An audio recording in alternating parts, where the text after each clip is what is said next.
Salut les investisseurs, dans cette vidéo on va mettre à jour l'analyse du groupe Carrefour suite à la publication de ses résultats annuels. Avant de commencer, je vous rappelle de vous abonner à la chaîne si ce n'est pas déjà fait. Et on commence tout de suite avec le cours de l'action Carrefour. On voit que les résultats ont été mal accueillis par le marché. On a ouvert en gap baissier.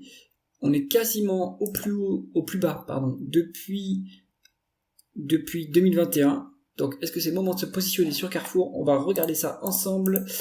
Alors 2024. On a eu 3% de croissance, ce qui est quand même pas mal. Hein. Donc Koifi nous indique pas de croissance externe, donc je sais pas si c'est vraiment le cas ou si c'est une omission. Si c'est la croissance organique, je trouve que c'est pas mal parce qu'on est quand même sur un secteur qui est très mature, hein, donc la grande distribution. En médiane, on essaie de dire 1% de croissance. Là, on est au-dessus de la médiane. En 2022, on a eu une forte croissance parce que il y a eu des acquisitions, hein, comme on voit ici. Puis il y a aussi une bonne capacité à monter les prix. Maintenant, voilà, c'est une boîte mature et elle doit s'évaluer comme telle. On est sur des taux de marge qui sont faibles, hein, évidemment, sur ce marché-là, ce secteur-là, les marges sont très faibles. On est sur du 20%, 20,5% en médiane. À l'heure actuelle, on est plutôt sur du 19,5%. On est en train de rebondir par rapport aux dernières publications en termes de taux de marge brut. Donc c'est pas mal. On est en train de récupérer un peu de pouvoir de fixation des prix. Le taux de marge d'EBITDA, lui, est en augmentation. Il a pas autant baissé qu'avant, donc on avait réussi à compenser les pertes de marge brute par l'efficience opérationnelle au niveau de la marge d'EBITDA, donc c'était pas mal. Et du coup, on arrive aussi à rebondir en termes de taux de marge d'EBITDA à 5,3%, ce qui est vraiment pas mal hein, pour le secteur. Et le taux de marge net, donc sur ce secteur-là, on flirte toujours avec des pertes, évidemment. Donc c'est là qu'on voit l'excellence du management, c'est que en médiane, on est sur du 1,25, hein, donc c'est vraiment ridicule, mais sur la dernière publication, on a 0,83. On arrive quand même à stabiliser. Toutefois, il y a eu peut-être une perte d'efficience financière ici, puisque le taux de marge d'EBITDA a augmenté, mais le taux de marge net lui a baissé. Donc là, c'est à creuser dans la dernière publication pour comprendre pourquoi est-ce qu'on n'est pas au moins au même niveau ou au moins à la médiane. On va continuer avec la conversion des bénéfices nets en free cash flow. Et ce sont des vraies machines à cash, ces distributeurs. Pourquoi? Eh bien, on est largement aidé par la variation. Alors, on a un BFR qui est négatif, à moins de 2 milliards. On n'est pas aidé par la variation du BFR. Ça, c'est dommage, hein, pour un distributeur comme Carrefour. On a 5 milliards 250 millions de variations défavorables du BFR. Donc ça, normalement, ça impacte les free cash flow.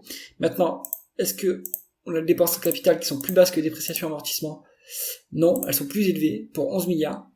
Et pourtant, on a quand même des free cash flow plus élevés que les bénéfices nets. Alors, ça doit venir de other non-cash items. On en a pour 18 milliards ici. Et il y a encore une différence à les trouver ailleurs dans les tableaux de flux de trésorerie. Donc, toute la différence n'est pas expliquée ici. Si vous voulez savoir pourquoi les free cash flow sont plus élevés que les bénéfices nets, allez dans les tableaux de flux de trésorerie. Pour valoriser cette entreprise, si elle n'a pas de dette, on pourra utiliser plutôt les free cash flow qui représentent mieux la profitabilité de l'entreprise. On continue avec le rendement des capitaux investis. On est sur une médiane de 6%. La dernière publication a fait état de 5,7% de rendement des capitaux investis. C'est pas si élevé que ça, mais maintenant, on est sur un secteur qui est très mature. 3%, même pas 1% de croissance en médiane, contre 6% de rendement des capitaux investis en médiane. Avec ça, vous avez de quoi vous désendetter, faire des acquisitions, rendre du cash aux actionnaires. Donc c'est pas si mal que ça, cette rentabilité, même si c'est pas mirobolant non plus. Elle est bien stable, en tout cas entre 5,5% et 6%, donc ça c'est pas mal. On continue avec l'endettement de l'entreprise. Alors on a un peu de dette chez Carrefour, mais ce qu'il faut regarder, c'est est-ce que on n'a pas les loyers qui sont inclus dedans. Je suis quasiment sûr qu'en fait on a les loyers qui sont là-dedans. Donc Carrefour est en train de se diriger plutôt vers un modèle de franchise où justement elle ne détient pas l'immobilier en propre et elle n'effectue pas de loyer, elle ne paye pas de loyer du coup pour ces magasins.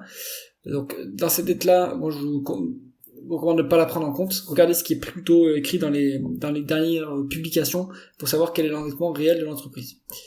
On continue avec le rendement de l'actionnaire qui est important chez Carrefour. Si on se met alors si on regarde le dividende, 626 millions de dividendes contre des free cash flow de 2 milliards 520 millions. Donc on est à 1/5, entre 1/5 et 1/4 des free cash flow versés en dividende, ce qui est pas très élevé. On a un rendement du dividende qui est lui est par contre élevé. On a plus de on a un peu moins de 10%, on est à 8% de dividende. Donc c'est vraiment pas mal. Et pour cette année, on a eu, alors sur les années précédentes, on a eu des rachats d'actions. Comme il y a eu une taxe spéciale en France sur les rachats d'actions, le management pour l'année 2025 a décidé de verser un dividende spécial pour éviter de payer trop de taxes en fait et que plus de cash, enfin autant de cash qu'avant rentre dans la poche de l'actionnaire, plutôt plus par du dividende que des rachats d'actions. Donc il y aura plus de, et le management a dit dans le conf call que tant que les taxes seront élevées sur les rachats d'actions, tant que la taxe sera présente, eh bien il y aura plus de rachats d'actions. Donc il faudra attendre un changement avant que les rachats d'actions reviennent. Avec un dividende à ce niveau, plus un dividende spécial, l'actionnaire, à mon avis, a de quoi être content. Il doit avoir plus de 10% de rendement du dividende sur 2025 à ce prix actuel. Donc c'est vraiment pas mal. Et d'ailleurs, on va aller regarder si l'entreprise est chèrement valorisée. En valeur d'entreprise sur EBITDA, on est des côtés de 20%, ce qui est une bonne marge de sécurité, on va dire. Et plus le temps passe, plus la valorisation baisse. Donc le marché n'aime pas cette entreprise. On peut le comprendre, à cause du contexte en France notamment, mais les chiffres montrent qu'en fait on est sur un business qui est quand même bien géré, on fait pas de pertes, on a une rentabilité qui est tout à fait correcte, et un rendement de l'actionnaire qui est sympathique, avec une bonne marge de sécurité sur la valorisation. Donc pour moi, Carrefour, c'est quand même un dossier qui s'étudie, c'est un dossier value qui est dans le CAC 40, donc sur une large cap en plus. Pourquoi pas analyser si vous êtes intéressé par le secteur. Si cette vidéo vous a plu, mettez un pouce vers le haut, et pensez à vous abonner à la chaîne. À bientôt.